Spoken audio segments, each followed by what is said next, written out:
شہید کیا گیا ہے۔ اسلام کی تاریخ انتہائی دردناک ہے۔ حضرت مولا کائنات رضی اللہ تعالی عنہ کو ابن ملجم نامی بدبخت نے جو ہے وہ تلوار کا وار کر کے جو زہر میں بجھی ہوئی تھی شہید کیا ہے۔ تو یہ بغض اور دشمنی رکھنے والے لوگ تھے جو زمانے میں موجود تھے۔ ایک طرف ایسے تھے جو الہ اور معبود کہتے تھے، اور آپ جانتے ہیں کہ حضرت علی المرتضیٰ رضی اللہ تعالی عنہ کی قبر لوگوں کی نظر سے چھپا کے بنائی گئی، اس ڈر سے کہ لوگ آپ کی قبر کو اکھیڑ نہ دیں، کیونکہ خارجی اس قدر جو ہے وہ زور آور ہو گئے ہوئے تھے۔ اسلام کی تاریخ دردناک ہے۔ حضور علیہ السلام فرماتے ہیں جتنے دکھ مجھے دیے گئے کسی کو نہیں دیے گئے، کسی نبی کو نہیں پہنچے۔ حضرت صدیق اکبر رضی اللہ تعالیٰ عنہ کی 2 سال 2 ماہ 8 دن دور خلافت، آپ کا زمانہ دیکھیں، ٹکنے نہیں دیا گیا، سازشیں، مصائب، اعلان۔ حضرت سیدنا عمر رضی اللہ تعالیٰ عنہ کو شہید کیا گیا۔ حضرت عثمان غنی رضی اللہ تعالیٰ عنہ پہ 40 دن پانی بند رکھا گیا اور پھر انہیں شہید کیا گیا۔ حضرت مولا کائنات شہید کیے گئے۔ حضرت امام حسن کو زہر دیا گیا۔ حضرت امام حسین کو بچوں کے سامنے ذبح کر دیا گیا۔ حضرت امام اعظم ابو حنیفہ کی وفات جیل میں ہوئی ہے۔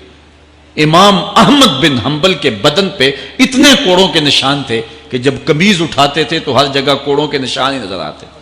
امام مالک کو مدینے کی گلیوں میں گدھے کے اوپر بٹھا کے کالا منہ کر کے وقت کے حاکم نے پھرایا۔ حضرت مجدد الفسانی علیہ رحمہ کو گوالیار کے قلعے میں جو ہے وہ قید کیا گیا۔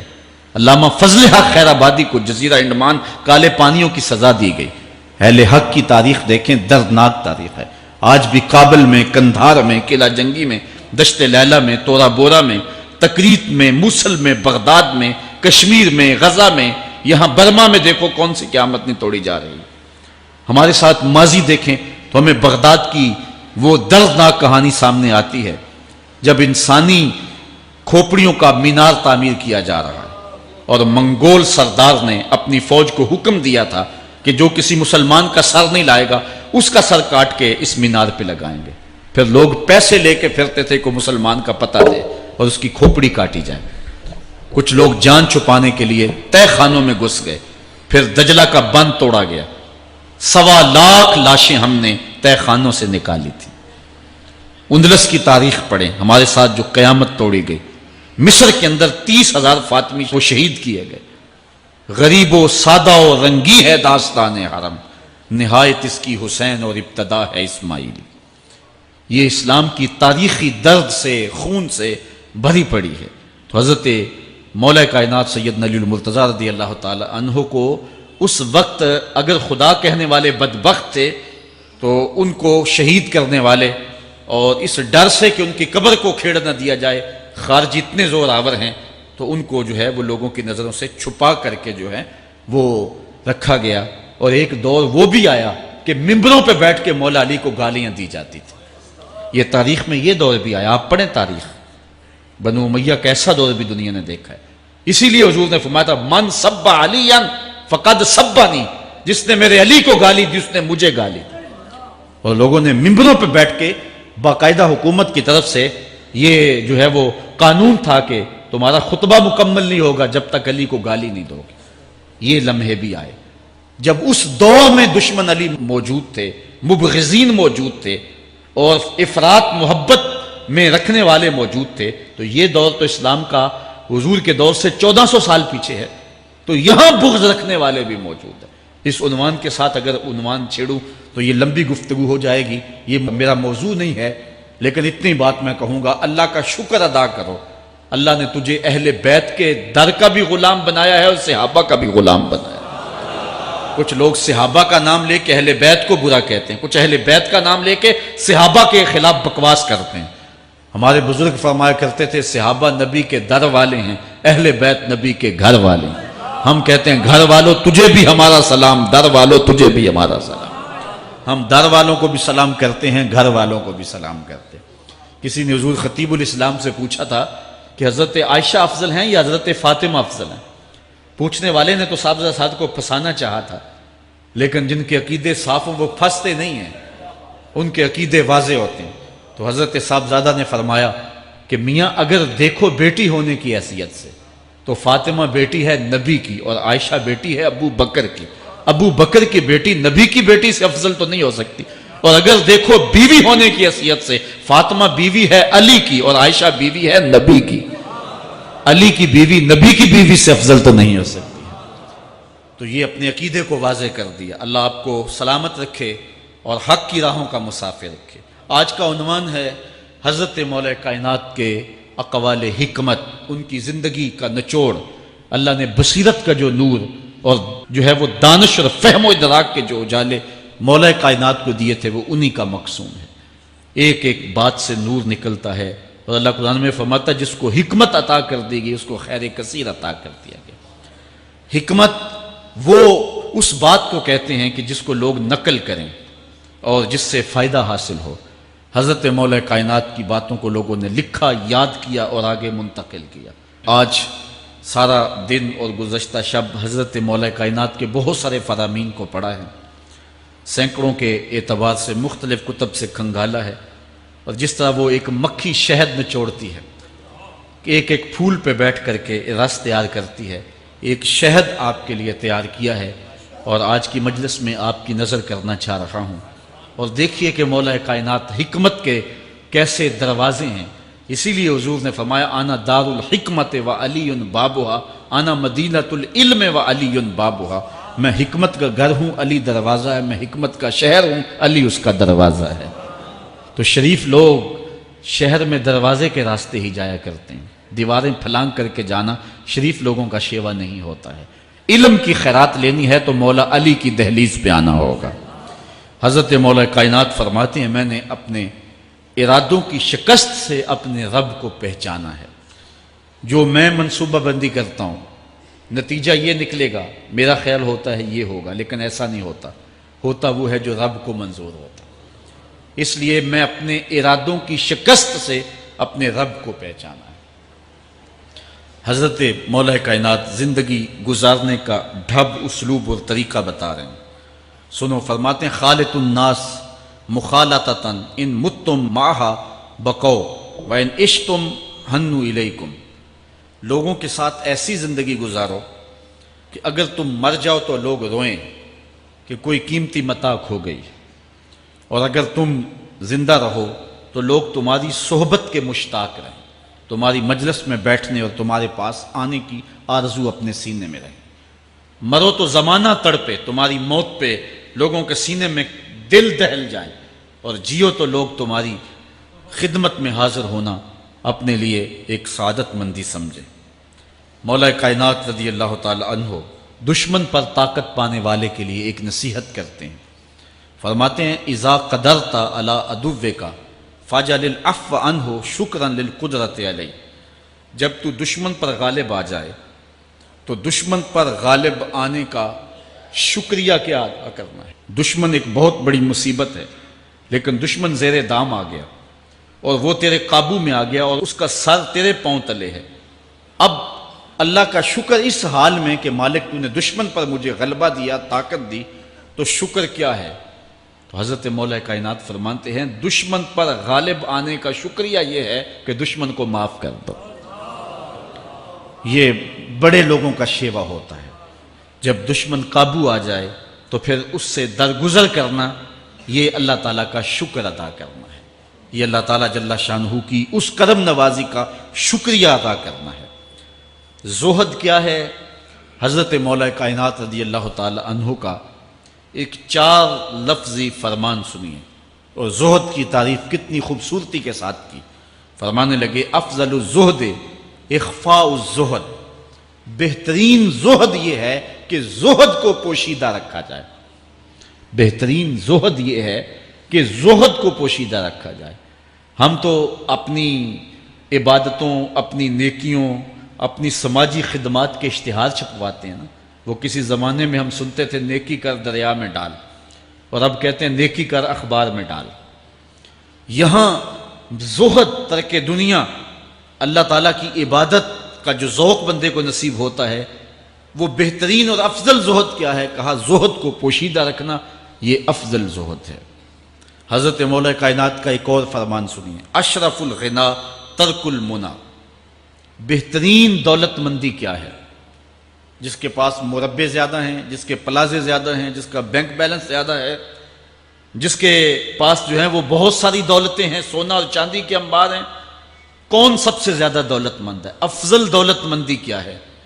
تو حضرت مولا کائنات فرماتے ہیں کہ افضل دولت مندی یہ ہے کہ آرزویں ترک کر دی جائیں، ورنہ کھرب پتی بھی بندہ ہوگا تو اس کو چین نہیں آئے گا، قرار نہیں آئے گا، حل من مزید اس کی تباہ میں ہوگا۔ چونکہ آنکھیں نہیں رجتی، پیٹ بھر جاتا ہے، آنکھیں نہیں بھرتی۔ کوزائے چشمے حریصاں پر نہ شد، تا صدف کانے نہ شد پر در نہ شد۔ اس لیے حضرت مولا کائنات فرماتے ہیں بہترین غنا اور دولت مندی کیا ہے کہ بندے کی آرزویں ختم ہو جائیں۔ اقبال کہتا ہے تیری دعا ہے کہ ہو میری آرزو پوری، تیری دعا ہے کہ ہو میری آرزو پوری، میری دعا ہے کہ تیری آرزو بدل جائے، میری دعا ہے کہ تیری آرزو بدل جائے۔ تو یہ بہترین غنا ہے کہ بندے کی آرزویں مختصر ہو جائیں، ورنہ انسان جس حالت میں بھی ہو وہاں مطمئن نہیں ہوتا۔ کروڑ پتی ارب پتی کو دیکھتا ہے، ارب پتی کھرب پتی کو دیکھتا ہے، کھرب پتی اپنے سے آگے دیکھتا ہے۔ اس لیے جب آرزویں مختصر ہوں گی تو بندہ جس حالت پہ بھی ہوگا راضی ہوگا، اور بندہ اپنی حالت پہ راضی ہو جائے تو یہ اللہ کی رضا کا سبب ہے۔ حضرت مولا کائنات کا ہی ایک قول ہے، جو اللہ کے عطا کردہ تھوڑے رزق پہ راضی ہو گیا، اللہ تعالیٰ قیامت کے دن اس کے تھوڑے عملوں پہ راضی ہو جائے۔ یہ اللہ کی کرم نوازیوں کے رنگ ہیں۔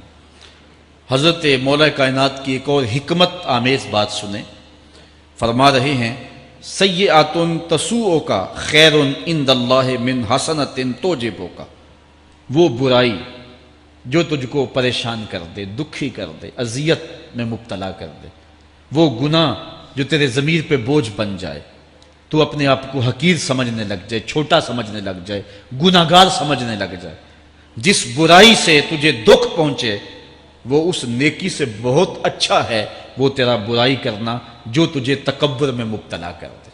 جس نیکی سے تو متکبر ہو جائے، انسان کو انسان نہ سمجھے، مخلوق کو کیڑے مکوڑے سمجھے، اپنے سجدوں پہ ناز کرے، ان سجدوں سے وہ برائی بہتر ہے جو تیرے اندر عجز پیدا کر دے، تیرے اندر نرمی پیدا کر دے، تیرے اندر جو ہے وہ ایک رقت پیدا کر دے۔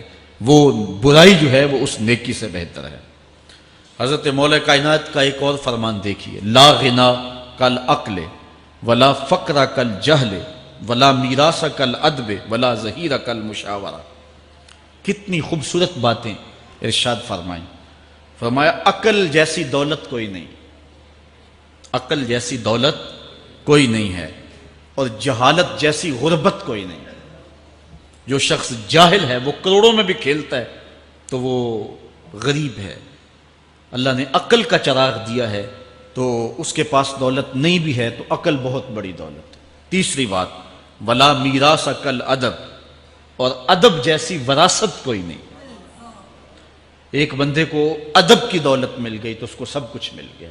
آج جس دور میں ہم جی رہے ہیں، اس دور میں ہم سے ادب چھینا جا رہا ہے، بڑی باریک سازشیں ہو رہی ہیں، آنکھوں سے حیا نکالا جا رہا ہے، بوڑھوں کا، بزرگوں کا۔ یہ ماہ رمضان کا کتنا حیا ہوا کرتا تھا، اگر کوئی بدقسمتی سے روزہ نہیں رکھتا تھا تو وہ سامنے کبھی کھاتا ہی نہیں تھا، اسے رمضان کا حیا مارتا تھا۔ لیکن آج لوگ کھلے بندوں نہیں کھا رہے، حیا ہی اڑ گیا آنکھوں سے۔ اس طرح اہل بیت کا حیا آنکھوں سے نکل گیا، اصحاب رسول کا حیا آنکھوں سے نکل گیا، نبی کا حیا لوگوں کی آنکھوں میں نہیں رہا۔ بے ادبی کو فروغ ہے، اور نبی کے بارے میں ایسی ڈٹائی سے بات کرتے ہیں جس طرح عام آدمی ہو گئے۔ یہ بے حیائی کا اور بے ادبی کا دور ہے، جبکہ ادب ایک بہترین وراثت ہے۔ اگر آپ مجھے پوچھیں کہ دین کیا ہے، ایک تو ہے کہ 3 گھنٹے کا آواز کیا جائے کہ دین یہ ہے، اور ایک ہے کہ 2 لفظوں کے اندر بتایا جائے دین کیا ہے۔ تو اگر 2 لفظوں میں بتانا چاہوں تو اقبال کا لہجہ ادھار لینا پڑے گا۔ اقبال کہتا ہے دین سراپا سوختن اندر طلب، انتہائش عشق آغازش ادب۔ طلب محبوب میں تڑپنے کا نام دین ہے، ادب سے شروع ہوتا ہے، عشق پہ ختم ہو جاتا ہے۔ جس دین میں ادب نہیں ہے وہ دین نہیں، چاہے صحابہ کا ادب نہیں، چاہے اہل بیت کا ادب نہیں، چاہے انبیاء کی ذوات کا ادب نہیں، چاہے والدین کا ادب نہیں، دین نام ہی ادب کا ہے۔ تو یہ دولت اس وقت چھینی جا رہی ہے، اور بڑی تیزی کے ساتھ قوم کے اندر بے ادبی کو فروغ دیا جا رہا ہے۔ نئی نسل کی حفاظت کریں، اپنی اولاد کو محفوظ کر لیں، ان کے عقیدوں کی صحت کا التزام کریں، کہیں ایسا نہ ہو کہ ان کی زبان لمبی ہو جائے اور ولیوں پر، نبیوں پر اور حضور علیہ الصلاۃ والسلام کے اصحاب پر اور حضور کی آل پر وہ زبانیں تان کھولیں، اور جس کو جو ہے وہ استنجے کا بھی پتہ نہیں ہے وہ انبیاء کے علم پہ گفتگو کر رہا ہے۔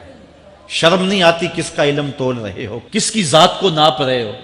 ڈٹھے ورق قرآن دے پھول سارے، تیری شان جیا نہیں کوئی ہو ڈٹھا، تیری شان دا کرے مقابلہ جیڑا انہوں عاشقاں اصلی چور ڈٹھا۔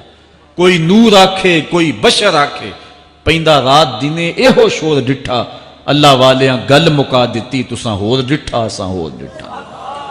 تم نے پتہ نہیں کس کو دیکھا ہے جو سکی بیٹی کو بھی نہیں بخشوا سکتا، گلا پھاڑ پھاڑ کے کہا جاتا ہے نبی سکی بیٹی کو نہیں بخشوا سکتا۔ اور میاں تم بخشوانے کی بات کرتے ہو، نبی تو کہہ رہا ہے فاطمہ تو جنتی عورتوں کی سردار، وہ تو جنتیں بانٹ رہے ہیں، وہ تو جنتیں وراثت میں دے رہے ہیں۔ تو ادب پہلا کرینہ ہے محبت کے کرینوں میں، اس لیے کہا کہ ادب جیسی میراث کوئی نہیں، ولا ظہیرہ کل مشاورہ، اور مشورے جیسا مددگار کوئی نہیں۔ آپ کے پاس بڑے اسلحے ہیں، بڑی تلواریں ہیں، بڑے تعلقات ہیں لوگوں کے ساتھ، لیکن اچھا مشورہ یہ سب سے اچھا مددگار ہے آپ کا۔ حضرت مولا کائنات کا ایک اور قول سنیے، نفس المرء خطاہ الی اجلہ، آپ فرماتے ہیں کہ آدمی کی یہ جو سانسیں نکل رہی ہیں یہ موت کی طرف اٹھتے ہوئے قدم ہیں۔ دوسری سانس تب آتی ہے جب پہلی ختم ہو جاتی، تو پہلی سانس کی موت، دوسری سانس کی زندگی ہے۔ وہ کیا کسی نے کہا زندگی نام ہے مر مر کے جیے جانے کا، یہ ایک بار ہم ایک سانس کو کاٹتے ہیں تو دوسری سانس آتی، جب تک پہلی سانس موجود ہے دوسری نہیں آئے گی۔ تو حضرت مولا کائنات فرماتے ہیں یہ موت کی طرف اٹھتے ہوئے قدم ہے۔ آپ رکے ہوں اشارے پہ تو ہمارے یہ پنڈی بائی پاس پہ جو اشارے لگے ہیں یہ 125 سے بھی چلتے ہیں، 125 سے پیچھے آ رہے ہیں، 20 سے 25 سے 50 سے 100 سے 125 سے پیچھے آ رہے ہیں۔ حضرت مولا کائنات فرماتے ہیں جو چیز شمار کی جاتی ہو وہ بالآخر ختم ہو جاتی، تو گنتی جب الٹی چلتی ہے تو بہت جلد کام زیرو پہ آ جاتا ہے، اور زیرو پہ پہنچنا ہی موت ہے۔ تو زندگی کی یہ سانسیں یہ الٹی چل رہی ہیں، اور میں اور آپ لمحہ لمحہ موت کے قریب ہو رہے ہیں۔ ہم جو ہے وہ اپنی زندگی کی سالگرہ منا رہے ہیں، ہم کہتے ہیں کہ ہم اتنے بڑے ہو گئے، میاں بڑے نہیں ہوئے، چھوٹے ہو گئے، موت بالکل قریب آ گئی ہے۔ اللہ اکبر۔ حضرت مولا کائنات معیشت کے اصول بھی بیان کر رہے ہیں۔ ما اعلی من اقتصد، جو میانہ روی سے چلتا ہے کبھی بھی کنگال نہیں ہوتا۔ اب ہر شخص کی آرزو ہے کہ میری دولت بڑھ جائے، میرے پاس پیسے کافی ہوں، میں آسودہ زندگی گزاروں۔ اس کا طریقہ کیا ہے؟ جھوٹی قسمیں، چالاکی، 2 نمبر مال بیچنا، ٹیکس چوری کرنا، بجلی چوری کرنا، گیس چوری کرنا، کیا طریقہ ہے پیسے بچانے کا؟ مولا کائنات سے پوچھیں، مولا علی سے پوچھیں۔ مولا علی فرماتے ہیں استنزل الرزق بالصدقہ، صدقہ دیتے جاؤ رزق بڑھتا چلا جائے گا، جو کماتے جاؤ اس میں کچھ حصہ رکھ لو اللہ کی راہ میں، صدقہ دیتے جاؤ گے تمہارا رزق بڑھتا چلا جائے گا۔ اچھا، حضرت مولا کائنات کا ایک اور قول دیکھیے اور اس کا حسن دیکھیے، من ظن بک خیرا فصدق ظنہ، جو تیرے بارے میں اچھا گمان کرے تو اس کے گمان کو سچائی کر دے۔ تو وہ نہیں ہے جو کوئی تیرے بارے میں گمان کر رہا ہے، لوگ تجھے اچھا سمجھتے ہیں، تو اچھا نہیں ہے، تو اچھا بن جا تاکہ لوگوں کا گمان ٹھیک ہو جائے۔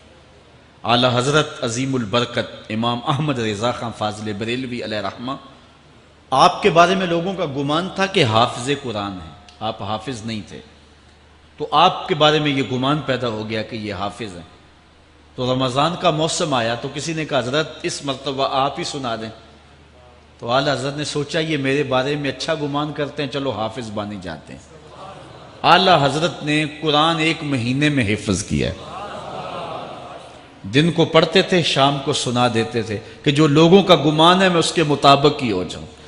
اچھا، گمان کی کہانی سنیے، صحیح حدیث میں آتا ہے اور حدیث قدسی ہے، رب کہتا ہے میرا بندہ میرے بارے جو گمان کرتا ہے میں ایسے ہی ملوں گا۔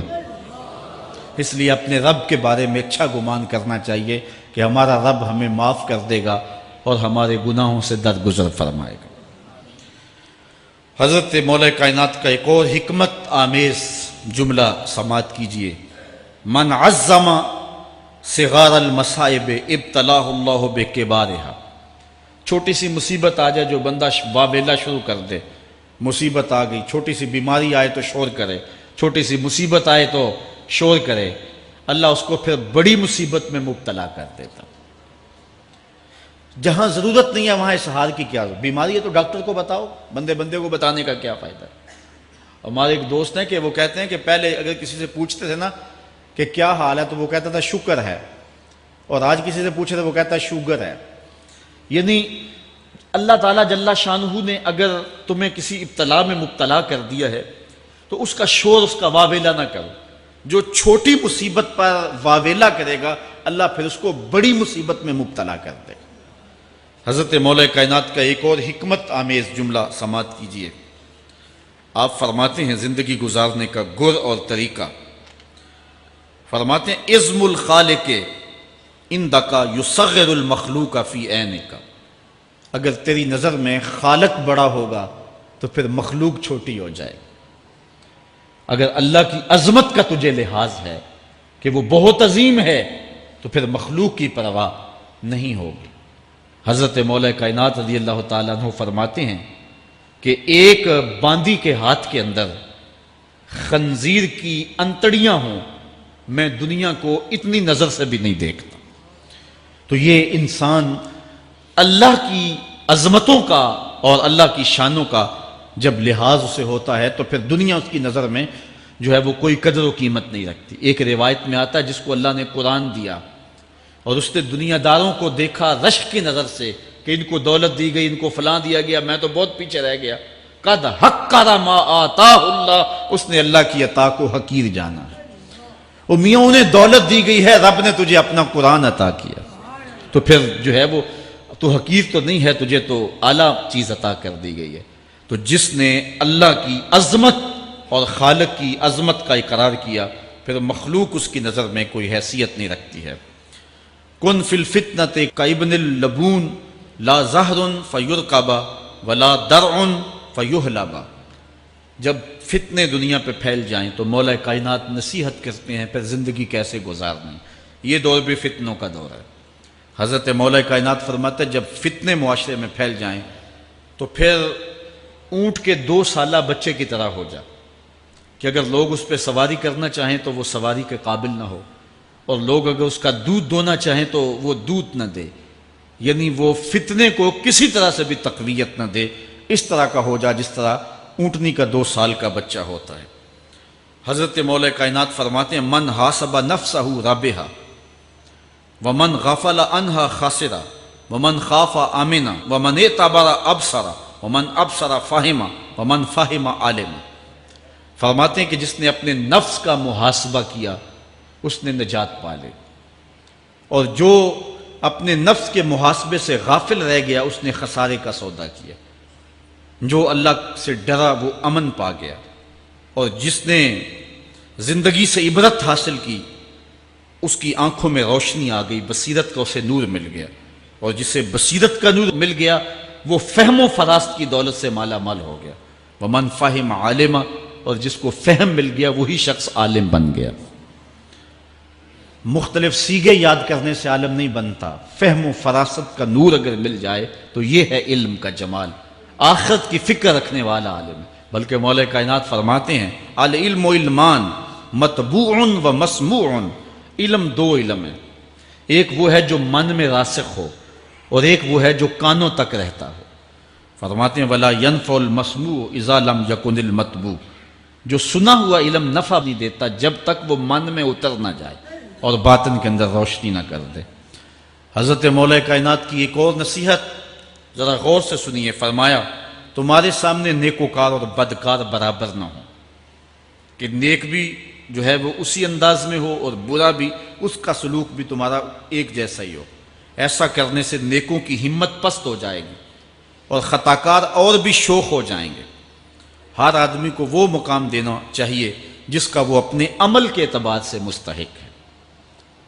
اصل خرابی ہوئی تب ہے ہمارے آراس میں، ہماری محافل نعت میں، ہماری مجالس میں وہ لوگ مہمان خصوصی بنے جن کے پاس دولت زیادہ تھی، چاہے کردار کے لحاظ سے وہ کتنے ہی پست کیوں نہ ہو، اور جن کے پاس دولت نہیں ہے چاہے وہ کردار کے اعتبار سے جتنے مرضی بلند کیوں نہیں ہے، انہیں عزت کی مسند پہ نہیں بٹھایا گیا۔ میں نے اپنی ان آنکھوں سے گجرانوالہ کے ایک اسٹیج پہ دیکھا کہ ایک محفل نعت تھی اور ایک بوڑھا شخص سفید ریش، وہ اسٹیج پہ شوق میں کہ میں نعت خانوں کو قریب سے دیکھوں، وہ آ کے بیٹھ گیا اور منتظمین نے جو ہے وہ سیکورٹی کو حکم دیا اس بابے کو اٹھاؤ اور اس کو جو ہے وہ نیچے کرو۔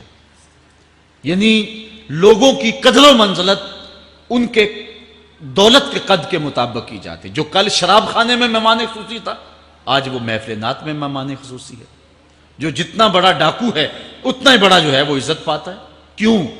دین میں تو عزت ان کو ہونی چاہیے جو دیندار، ان اکرمکم عند اللہ اتقاکم، جو سب سے زیادہ متقی ہوگا اللہ کے نزدیک وہی عزت والا ہوگا۔ تو ایک بندے کو دنیا میں بھی عزت ہے اور مصلی اور محراب اور جو ہے وہ عرس اور پیر خانے میں بھی اس کو عزت ہے، تو پھر یہ حوصلہ شکنی ہے تقوی والوں کی۔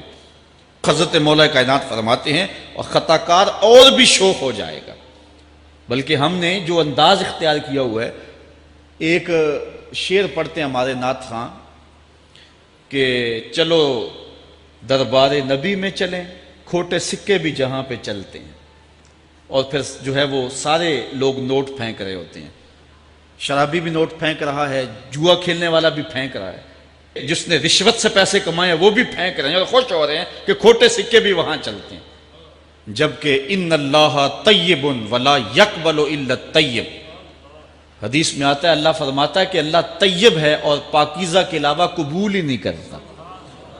من غش فلیس منا، جو ملاوٹ کرے وہ ہم سے نہیں ہے، اور یہاں کھوٹے سکے بھی چلائے جا رہے ہیں، اور پھر جتنے بھی کھوٹے سکے ہیں وہ نوٹ پھینک رہے اور ایسے ایسے پھینک رہے اور خوش ہو رہے ہیں کہ یہ تو کچھ بھی نہیں ہے، حرام سے کمائے حلال طریقے سے کمائے جس طریقے سے کمائے کوئی فرق نہیں پڑتا۔ نہیں، حضرت مولا کائنات نے زندگی کے گر سکھائے، فرماتے ہیں کہ نیکوکار اور بدکار تمہاری نظروں میں برابر نہ ہوں، ایسا کرنے سے نیکوں کی ہمت پست ہو جائے گی اور خطا کار اور بھی شوق اور گناہ میں دلیر ہو جائیں گے۔ ہر آدمی کو وہ مقام دو جو عمل کے اعتبار سے اس کا مقام بنتا ہے، لیکن اس دور کے اندر تو جو حال ہو گیا ہے، بلکہ حضرت مولا کائنات اس بات کو پہلے بھام کے ارشاد فرمایا، لوگوں کا عجیب حال ہے، بدکاری کو اعلیٰ نسب کا نشان سمجھتے ہیں اور پاک دامنی کو تعجب خیال کرتے ہیں، گویا اسلام کے لباس کو الٹا پہن لیا ہے لوگوں نے، جو رخ سیدھا ہونا چاہیے تھا اس کو الٹا کر دیا، جو الٹا ہونا چاہیے اس کو سیدھا کر دیا۔ حضرت مولا کائنات کا ایک اور قول بھی سنیے، تھوڑا سا شک بھی دین بگاڑ دیتا ہے، دین کے اندر شک نہیں کرنا چاہیے، دین جو ہے وہ یقین کا نام ہے۔ علامہ اقبال نے ایک بڑی خوبصورت اس وقت بات کہی تھی جب شکوک جنم لے رہے تھے کہ سن ہے تہذیب حاضر کے غلام، غلامی سے بدتر ہے بے یقینی، غلامی سے بدتر ہے بے یقینی۔ آج بے یقینی پھیلا دی گئی ہے معاشرے کے اندر، اور قوم جو ہے وہ بالکل جو ہے وہ یقین کی اس دولت پہ جو ہے وہ قانے نہیں ہے۔ اور فرمایا مولا کائنات نے تھوڑا سا شک بھی دین بگاڑ دیتا ہے، اور پھر دوسرا قول بھی سنیے، تھوڑی سی دنیا بھی آخرت برباد کر دیتے۔ یہاں دنیا سے مراد کیا ہے؟ دولت، کاروبار نہیں، چیز دنیا از خدا غافل بدن۔ مرشد اقبال رومی کہتے ہیں دنیا کیا ہے؟ خدا سے غافل ہونا۔ خدا سے غافل جو شے کر دے، وہ دولت ہو، وہ کاروبار ہو، وہ بیوی ہو، وہ بچے ہوں، وہ دنیا ہے، اور دنیا تھوڑی بھی ہو آخرت کی بربادی کا سبب ہے۔